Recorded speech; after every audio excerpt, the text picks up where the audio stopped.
Операционная лампа над белыми створками дверей погасла, и этот внезапный мрак в коридоре ударил меня по нервам сильнее, чем пронзительный крик. Я сидел на жесткой пластиковой скамье, сжимая в руках остывший стаканчик из автомата, и смотрел, как высокий хирург стягивает маску, направляясь к нам, ко мне, старику, потерявшему все, и к двум дрожащим от ужаса детям, которых я впервые увидел всего месяц назад. Если через минуту он скажет «нет», я точно знаю, что мое сердце, изношенное годами равнодушия и тихой злобы, остановится первым, раньше, чем у женщины на операционном столе.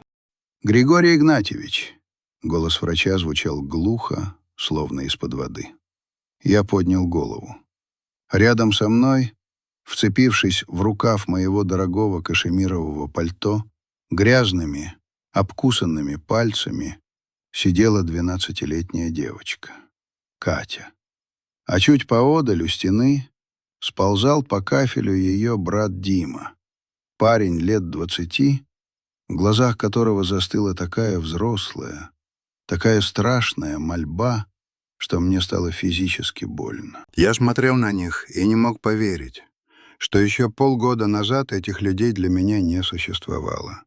Что полгода назад я был просто Григорием Савельевым, успешным ресторатором города Судогда, железным человеком, у которого вместо души кассовый аппарат, а вместо семьи безупречно чистый пустой дом. «Жива», — выдохнул хирург. «Мы успели, Григорий Игнатьевич. Ваша протеже будет жить». Дима всхлипнул, закрывая лицо руками, а Катя уткнулась мне в плечо, заливая слезами дорогую ткань. Я сидел неподвижно, чувствуя, как по щеке ползет горячая капля. Я человек, который не плакал даже на похоронах жены. Я отец, который 15 лет назад выгнал из дома единственную дочь и запретил произносить ее имя. Но чтобы понять, как я оказался здесь, в этом пропахшем лекарствами коридоре, обнимая чужих внуков, нужно отмотать пленку назад. В тот промозглый ноябрь, когда я был уверен, что жизнь уже закончилась, и осталось только доживать. Ноябрь во Владимирской области — это не время года, это диагноз. Серое, низкое небо, которое давит на плечи с самого утра, грязь, перемешанная с первым снегом, и пронизывающий ветер, от которого не спасают ни стеклопакеты, ни коньяк. В то утро я проснулся, как обычно, в 5:30. Мой дом, двухэтажный кирпичный особняк на окраине Судогды, встретил меня привычной тишиной. Тишина здесь была особая, густая, ватная. Она жила в углах, пряталась за тяжелыми портьерами, отражалась в начищенном паркете. Раньше, когда была жива Вера, моя жена, дом дышал. Пахло пирогами, слышался смех, по лестнице топали ножки маленькой Нади. Сейчас здесь пахло только полиролью для мебели и моим одиночеством. Я спустился на кухню, механически сварил кофе, черный, без сахара. Включил планшет, чтобы проверить отчеты за вчерашний день. Ресторан «Старая Слобода» — мое детище, моя гордость и моя тюрьма. 30 лет я строил этот бизнес. Начинал с шашлычной в 90-е, когда приходилось спать с ружьем под прилавком. Теперь это лучшее заведение в районе. Банкетный зал на 100 человек, кухня с итальянским оборудованием, персонал, вымуштрованный так, что муха не пролетит без разрешения. «Минус 3% по бару», — пробормотал я, глядя в экран. «Опять бармен ворует? Или недолив?» Злость, привычная и холодная, зашевелилась в груди. Людей я не любил. Да и за что их любить? Одни хотят тебя обмануть, другие — занять денег, третьи просто завидуют. За свои 62 года я усвоил одно правило — доверяй только сейфу. Сейф не предаст, не уйдет к другому, не скажет: «Папа, Ты тиран, я тебя ненавижу. Эта мысль, как заноза, кольнула сердце. Надя. Я запретил себе думать о ней 15 лет назад. В тот день, когда она, 18-летняя влюбленная дурочка, стояла в дверях с чемоданом. «Я люблю его, папа. Мы уедем в Москву, он талантливый музыкант. Если ты переступишь этот порог с этим нищебродом, — сказал я тогда, не повышая голоса, но так, что звенела посуда в серванте, — у меня больше нет дочери». Она переступила, и я сдержал слово. Ни звонков, ни писем. Когда умерла Вера, я ждал. Думал, приедет на похороны матери, не приехала. Может, не знала? А может, гордость у нас семейная, савельевская. Я допил кофе, поморщившись от горечи, оделся и вышел в гараж. Мой черный внедорожник блестел в полумраке. Машина-зверь, надежная, мощная. Единственное существо, с которым я иногда разговаривал. Дорога до ресторана занимала минут 20.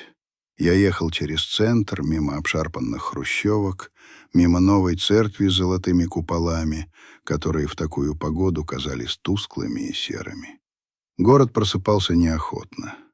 Люди на остановках жались друг к другу, пряча лица в воротники. «Муравьи», — подумал я с брезгливым равнодушием. Копошатся, бегут, ищут крошки. День прошел как в тумане. Разнос администратору за грязные скатерти. Скандал с поставщиком мяса. Привезли свинину с душком. Я орал так, что у парня тряслись руки. Потом долгие часы в кабинете над бумагами. Я любил цифры. Цифры не врут.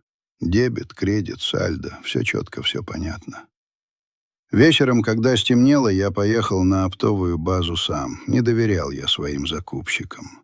Все время казалось, что накручивают цены. Купил ящик элитного алкоголя для банкета губернатора, который намечался на субботу. Загрузил в багажник. Возвращался уже затемно. Дорога была пустой, скользкой. Фары выхватывали из темноты стволы берез, похожие на кости. На повороте у старой мельницы машину тряхнуло. Я выругался. Опять яма. Дорожники у нас одно название. Остановился, вышел проверить колесо. Ветер тут же забрался под пальто, швырнул в лицо горсть мокрого снега. Я присел на корточки, светя фонариком телефона. Вроде цело.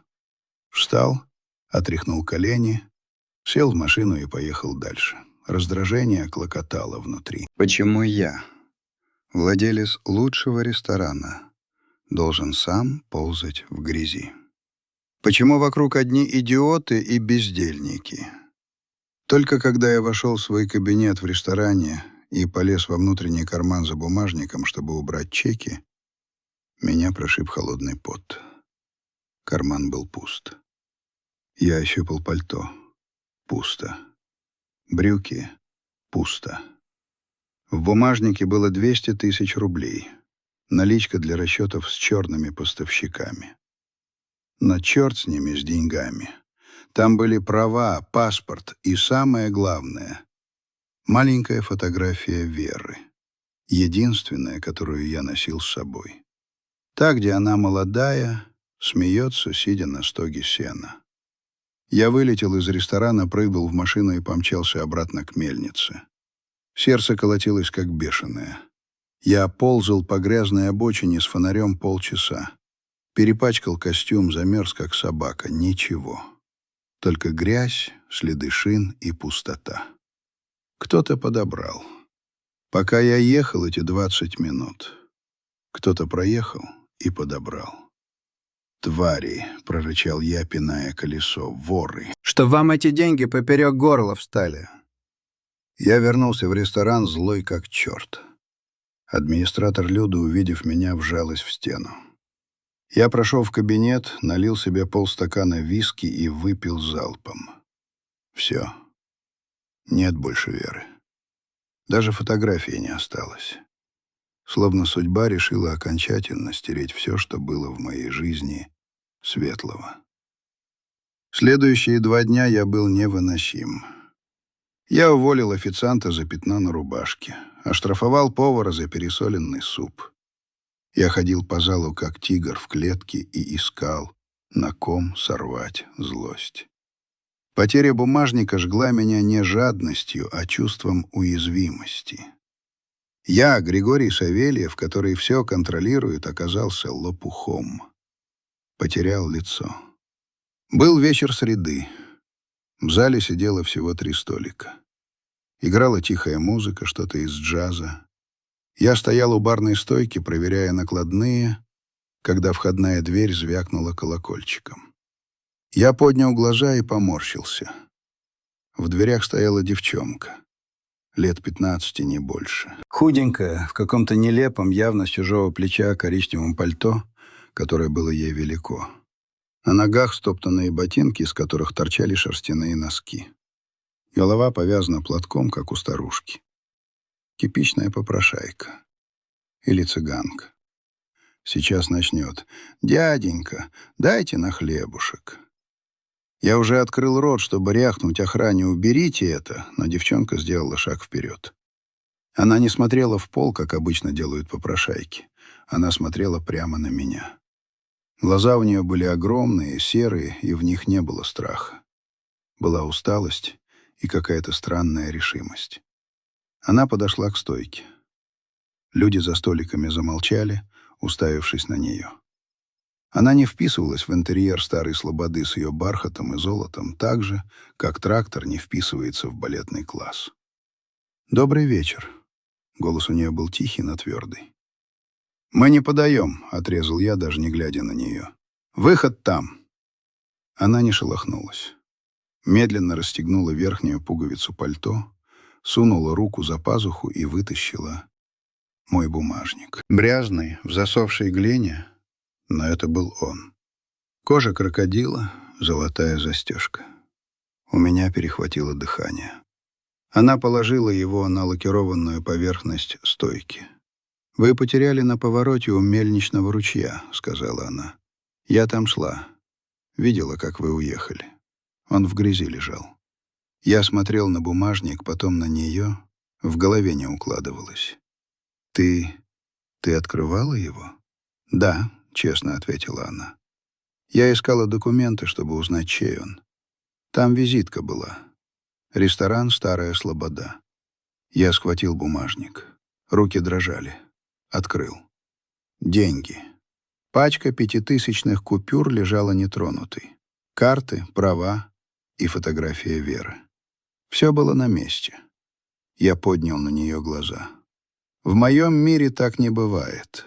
В моем мире, если ты находишь 200 000 на дороге, ты бежишь менять жизнь, покупать шмотки, пить водку. Ты не идешь пешком 5 километров по морозу, чтобы вернуть их богатому буржую, который на тебя даже не смотрит». «Зачем?» — хрипло спросил я. Она пожала плечами. «Это же не мое. Просто.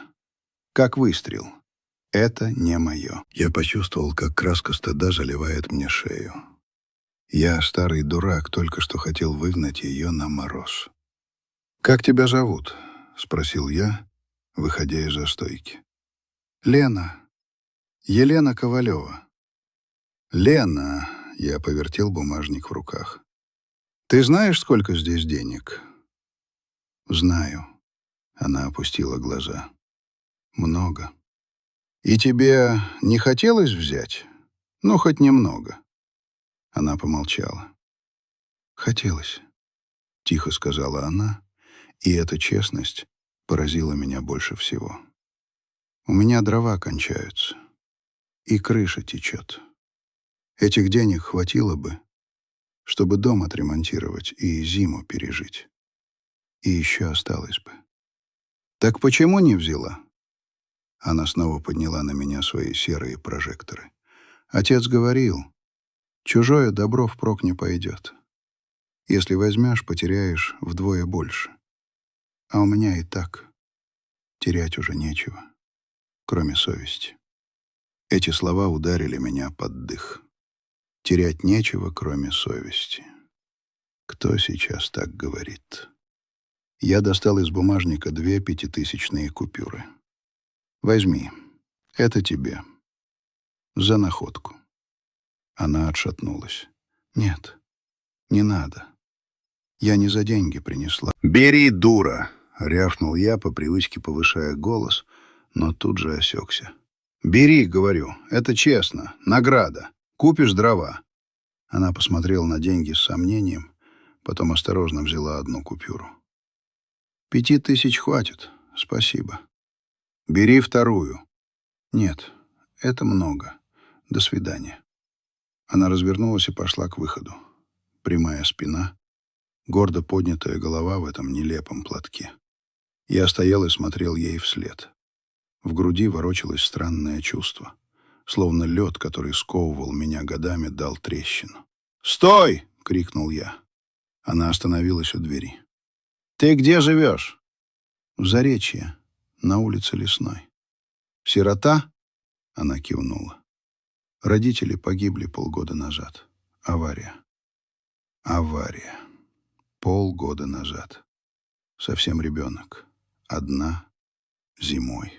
Я вспомнил Надю. Когда она уходила, ей было 18, но я считал ее ребенком. А этой 15, и она уже взрослее меня. «Работать хочешь?» Вырвалось у меня, прежде чем я успел подумать. Она обернулась. В глазах мелькнула искра надежды, которую она тут же погасила. «Кем? Я ничего не умею». «Только по дому». «Посуду мыть умеешь? Овощи чистить? Пол тереть?» «Умею». «Приходи завтра к 10. Зарплата 15 000. Плюс обед. Испытательный срок месяц.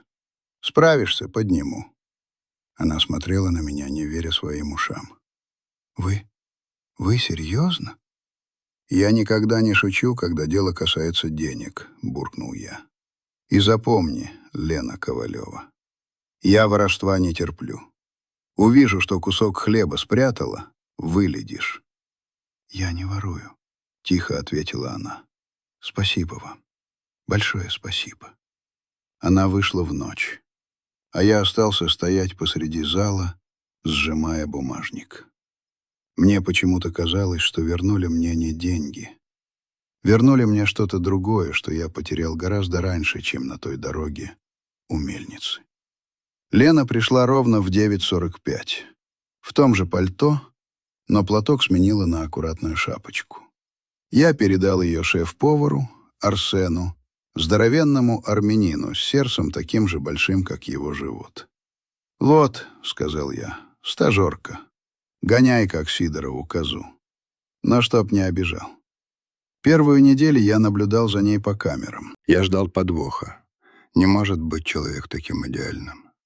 Но она работала как заведенная. Мыла котлы, от которых у здоровых мужиков спина отваливается. Чистила картошку мешками и ни одной очистки мимо ведра. Не болтала с официантками, не бегала курить. Ела свою порцию супа быстро, аккуратно, собирая хлебом все до капли. Странное дело, глядя на нее, я начал оживать. Раньше я приезжал в ресторан, чтобы орать. Теперь я приезжал, чтобы увидеть, как эта пигалица тащит ящик с морковкой и рявкнуть. «Куда прешь? Надорвешься! Эй, грузчики, совсем охренели! Ребенка заставляете тяжести таскать!» Персонал шептался. «У Игнатьича климакс прошел», — слышал я за спиной. «Пусть болтают». Однажды вечером, когда ресторан закрывался, я увидел, как Лена собирает со столов остатки хлеба в пакет. Я замер в дверях. «Ага, попалась». «Что делаем?» — спросил я ледяным тоном. Она вздрогнула, выронила пакет. Хлебные корки рассыпались по полу. Она покраснела до корней волос. «Простите, я...» Это же все равно выбрасывать. «Я что говорил про воровство?» «Это не воровство!» — вдруг выкрикнула она, и в глазах блеснули слезы. «Это для птиц. И у меня собака приблудная во дворе живет. Ей есть нечего. Вы же все равно в помойку кидаете. Грех это, хлеб выбрасывать». Она стояла передо мной, маленькая, злая, готовая защищать свои сухари. И вдруг я увидел в ней Надю. Моя дочь тоже так делала. В 5 лет она таскала со стола котлеты для дворового кота Васьки. Я тогда ее ругала, а она смотрела на меня волчонком. Ком в горле встал поперек. «Для собаки, говоришь?» Я наклонился и поднял кусок багета. «Да. Собаке мясо нужно, а не сухари». «Арсен!» — гаркнул я в сторону кухни. Выбежал испуганный шеф. «Да, Григорий Игнатьевич? Собери костей, обрезков там мясных. Пакет собери. Для собаки. И каждый день, чтоб собирал. Понял?» Арсен вытаращил глаза, но кивнул. «Понял, шеф, сделаем». Лена смотрела на меня, открыв рот. «Иди домой», — буркнул я, отворачиваясь. «И пальто себе купи нормальное с первой зарплаты. Смотреть на тебя холодно». В тот вечер я впервые за много лет не включил телевизор, придя домой. Я сидел в кресле с стаканом чая и думал о Лене, о Наде, о том, как странно переплетаются судьбы. Эта девочка была никем. Пустое место, пыль под ногами. Но почему-то именно рядом с ней я чувствовал себя не кошельком на ножках, а человеком. Так прошел месяц. Ноябрь сменился декабрем. Город украсили гирляндами, в ресторане поставили елку. Лена получила первую зарплату. Я сам выдал ей конверт, добавив премию за усердие. Она сияла так, что можно было свет в кабинете выключать. На следующий день она пришла в новом пуховике. Недорогом, китайском, ярко-синем, но теплом. И сапоги купила. Я был доволен.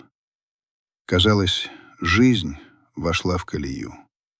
Я благодетель, она благодарная сиротка.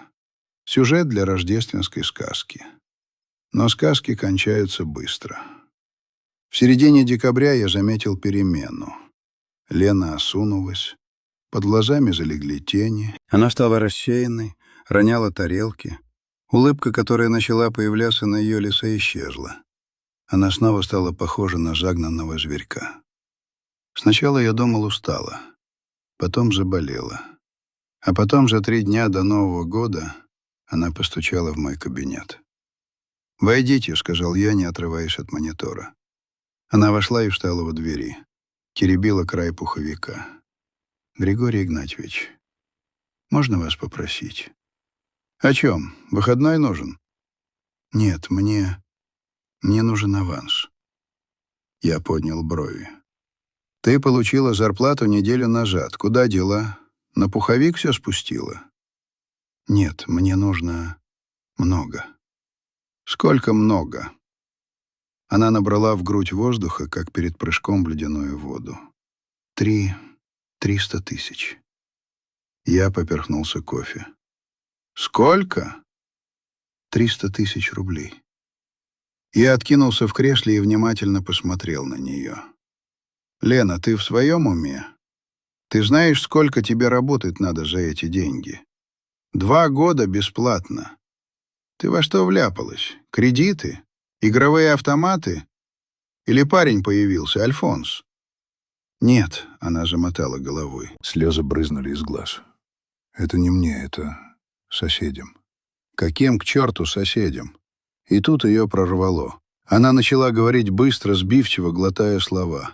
В дом рядом, который пустой стоял, люди въехали. Месяц назад. Женщина с 2 детьми. Дима старший, ему 20, и Катя маленькая. Они из Сибири приехали, дом продали, чтобы маму лечить. У нее сердце. Клапан надо менять, срочно. Ей квоту обещали в Москве, а когда приехали, сказали ждать полгода. А она не доживет. Она уже не встает, задыхается. Дима на 2 работах бьется, грузчиком и сторожем, но денег не хватает. Им операцию платно предложили срочно, пока тромб не оторвался. Им не хватает 300 тысяч. Я слушал ее и чувствовал, как внутри поднимается волна холодного цинизма. «Лена», — сказал я устало, — «ты дура. Тебе 15 лет. Ты этих людей знаешь месяц. Они тебе кто? Родня? Нет. Друзья? Соседи. И ты хочешь взять на себя долг в 300 тысяч ради чужой тетки, которую видишь первый раз в жизни? А если они возьмут деньги и сбегут? А если она умрет на столе? Кто отдавать будет? Ты? Я отдам, горячо воскликнула она. Я буду работать день и ночь. Вы читаете у меня из зарплаты все. Я на хлебе и воде проживу. Только помогите им, пожалуйста. Дима, он такой хороший. Он маму так любит. Нельзя, чтобы она умерла. Нельзя, чтобы дети сиротами остались.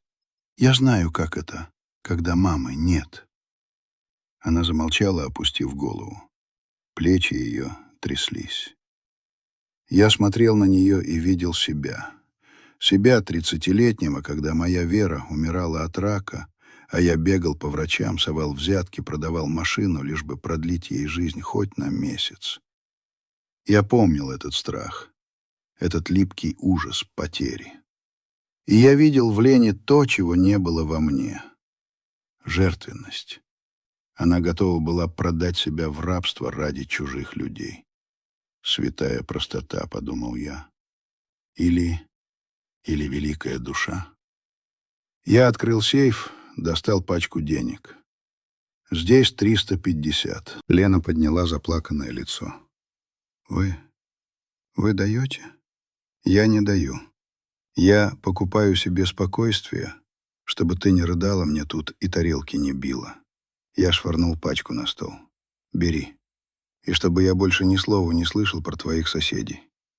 Документы какие-то нужны? Договор? Нет, она схватила деньги, прижимая их к груди, как икону. Спасибо. Господи, спасибо вам. Вы самый лучший человек на свете. Я самый одинокий дурак на свете, подумал я, глядя, как она выбегает из кабинета. Я не знал тогда, что, отдавая эти деньги, я подписываю не кредитный договор. Я подписываю приговор своему одиночеству. Врач не ошибся. Надя выжила. Но это знание пришло ко мне лишь спустя полгода. А тогда, в конце декабря, я сидел в своем кабинете, глядя, как за окном метет вьюга, и слушал тишину, которая вдруг стала невыносимо громкой. Деньги, которые я отдал Лене, были для меня не просто пачкой купюр.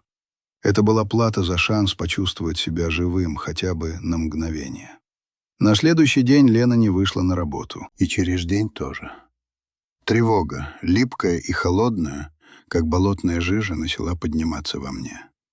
Циник, который жил в моей голове последние 15 лет, злорадно шептал: «Ну что, Григорий Игнатьевич, развели тебя как лоха последнего. 350 тысяч за красивую сказку про больную соседку. Сейчас она сидит где-нибудь в Адлере, пьет коктейль и смеется над старым дураком». Я пытался заглушить этот голос работой. Орал на поставщиков, пересчитывал вилки, заставил официантов перемыть окна в -20. Но каждый раз, когда дверь ресторана открывалась, я вздрагивал и оборачивался. Мне нужна была не она, мне нужна была Вера, которую я купил за эти деньги. На третий день я не выдержал. «Люда!» — гаркнул я администратору. «Найди мне адрес этой Ковалевой. В анкете посмотри». Через полчаса мой черный внедорожник уже месил грязный снег на окраине Заречья. Улица Лесная оправдывала свое название. Узкая, кривая, зажатая между сосновым бором и рекой. Дома здесь были старые, почерневшие от времени, многие заброшенные. Я нашел нужный номер. Дом Лены выглядел так, будто держался на честном слове и молитвах. Крыша просела, забор покосился. Оконные рамы, заткнутые ватой, дрожали от ветра. Я вышел из машины. Тишина. Только собачий лай где-то вдалеке. Подошел к калитке. Заперто. «Лена!» — крикнул я. «Ковалева!» Тишина. Внутри все оборвалось. Сбежала. Точно сбежала. Я уже развернулся, чтобы уйти, проклиная свою наивность, как вдруг услышал скрип снега. Из соседнего двора, такого же убогого, но с расчищенной дорожкой, вышел парень. Высокий, худой, в старом армейском бушлате. «Вы к Лене?» — спросил он настороженно, глядя на мою дорогую машину и кашемировое пальто. Я смерил его взглядом. Лицо у парня было усталое, серое, но глаза ясные, внимательные. «К ней? А ты кто такой?» «Я Дима, сосед. Лена в больнице». У меня подкосились ноги. «В какой больнице?» «Сбежала с деньгами и...» «С какими деньгами?» — перебил он, нахмурившись.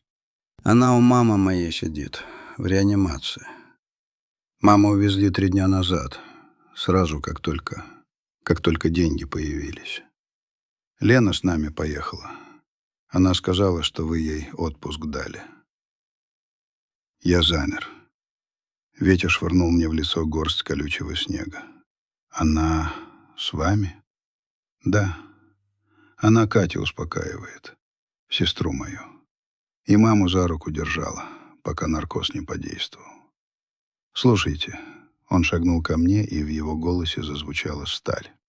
«Если она вам что-то должна, я отдам. Я все отдам.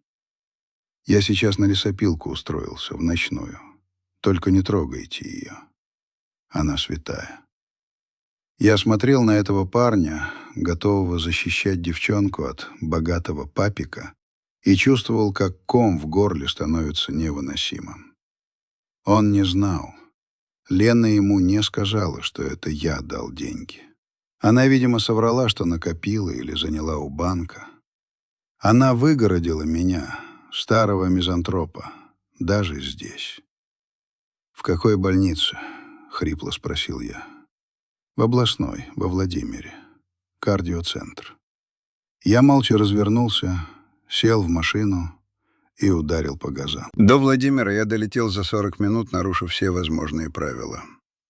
В голове крутилась одна мысль — успеть. Успеть не знаю куда, но успеть. Больница встретила меня запахом хлорки и безысходности.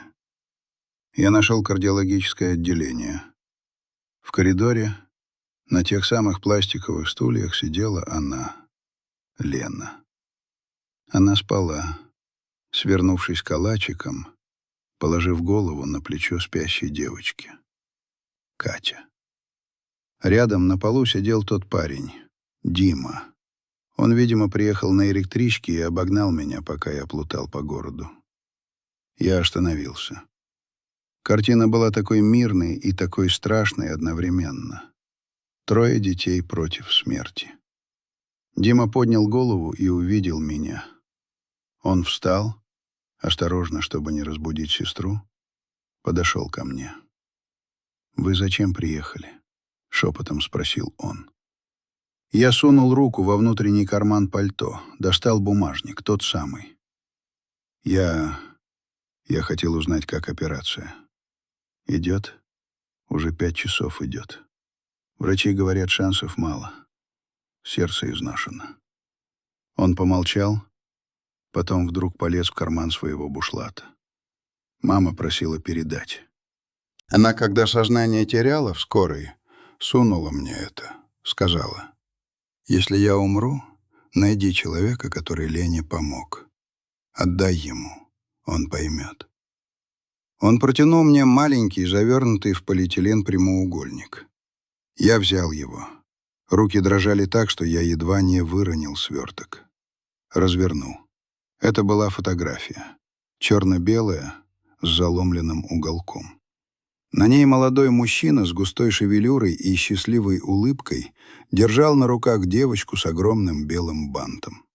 Мужчина стоял на фоне вывески «Шашлычная у Гриши». Мир качнулся. Пол ушел из-под ног. Звуки больницы исчезли, остался только звон в ушах. Это был я. Это была моя шашлычная, с которой я начинал 30 лет назад. А девочка... «Откуда? Откуда это у нее?» — прошептал я, чувствуя, как сердце пропускает удар за ударом. «Это дедушка», — сказал Дима. «Мама говорила, он умер, когда она маленькая была. Но она всегда эту фотку с собой носила. Говорила, что это единственный человек, который ее по-настоящему любил. Умер». Я закрыл глаза. Надя сказала им, что я умер. Она похоронила меня 15 лет назад, когда я выгнал ее из дома. Она вычеркнула меня из жизни так же жестоко, как я вычеркнул ее. Но она сохранила фото. Она носила его с собой через все беды, через нищету, через болезнь. «Как... как зовут твою маму?» — спросил я, хотя уже знал ответ. «Надежда. Надежда Григорьевна. Григорьевна. Она не сменила отчество. Она оставила мне эту тонкую нить». Я сел на стул. Ноги не держали. Моя дочь умирает за этой стеной, а я, идиот, думал, что спасаю чужого человека. Я оплатил операцию собственной дочери, которую проклинал 15 лет. «Вы знаете его?» — спросил Дима, кивая на фото. «Этого мужчину». Я посмотрел на него. В его глазах, в разрезе глаз Кати, я вдруг увидел черты своей Веры. «Знаю», — сказал я тихо. «Очень хорошо знаю. Он был дураком, Дима. Самым большим дураком на свете». В этот момент двери операционной открылись. Врач вышел, стягивая маску. «Жива». Когда я услышал это слово, внутри меня словно лопнула плотина. Все те годы, когда я строил из себя железного человека, когда я запрещал себе чувствовать, все это смыло одной волной. Я заплакал. Впервые за 15 лет. Беззвучно, страшно, по-стариковски. Дима и Катя смотрели на меня с недоумением. Лена проснулась и, увидев меня, ахнула. «Григорий Игнатьевич». Я протянул руку и накрыл ладонь Димы своей. «Она жива, сынок. Твоя мама жива». Дима нахмурился. «Почему вы плачете? Вы же нам никто». Я поднял на него глаза, полные слез. «Ошибаешься, Дима. Я тот дурак с фотографией». Следующие 2 недели я жил в больнице. Я снял номер в гостинице напротив, но ночевал в палате, на приставном стуле.